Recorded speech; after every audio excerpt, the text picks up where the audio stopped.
समय पहले की बात है। एक समृद्ध राज्य में हरिपाल नाम का एक साधारण लेकिन अत्यंत चतुर किसान रहता था, जो अपनी छोटी सी खेती पर मेहनत करके ईमानदारी से जीवन बिताता था। वह दिखने में सामान्य था, पहनावे में सादा और बोलचाल में विनम्र, लेकिन उसके पास जीवन को समझने की गहरी बुद्धि थी। इसलिए गांव के लोग अपने झगड़े, फैसले और समस्याएं उसी से पूछते थे। उसी राज्य के राजा वीरसेन न्यायप्रिय और विद्वान थे, पर उनके मन में एक चिंता थी कि आजकल लोग केवल किताबों का ज्ञान दिखाते हैं, जबकि सच्ची बुद्धि बहुत कम लोगों में होती है। इसलिए उन्होंने यह निश्चय किया कि वह पूरे राज्य में सबसे चतुर व्यक्ति को खोजेंगे। राजा ने घोषणा करवाई कि जो व्यक्ति उनकी परीक्षा में सफल होगा, उसे सम्मान और पुरस्कार मिलेगा। बड़े बड़े विद्वान, व्यापारी और चालाक लोग राजधानी पहुंचे, पर हरिपाल शुरू में नहीं गया, क्योंकि उसे न इनाम का लालच था और न दरबार की चाह।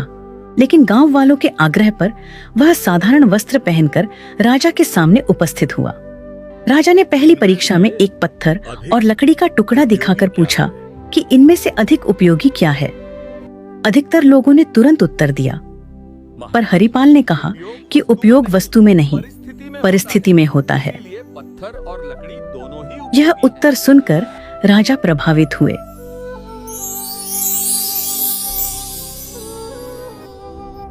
दूसरी परीक्षा में राजा ने पानी का घड़ा और सोने की थैली रखकर पूछा कि प्यासा मुसाफिर क्या चुनेगा। जहां लोग धन की ओर झुके, वहीं हरिपाल ने कहा, महाराज, जीवन रहेगा तभी धन काम आएगा। और राजा और प्रसन्न हो गए। अब तीसरी और सबसे कठिन परीक्षा आई।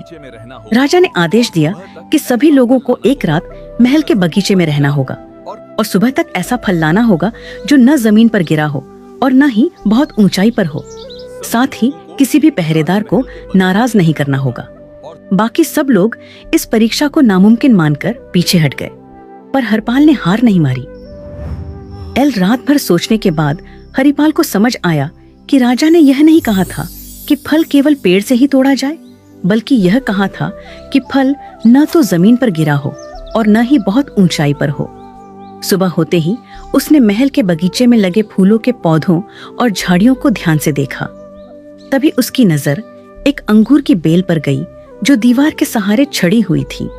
उस पर फल यानी अंगूर जमीन से ऊपर था, लेकिन किसी ऊंचे पेड़ पर नहीं।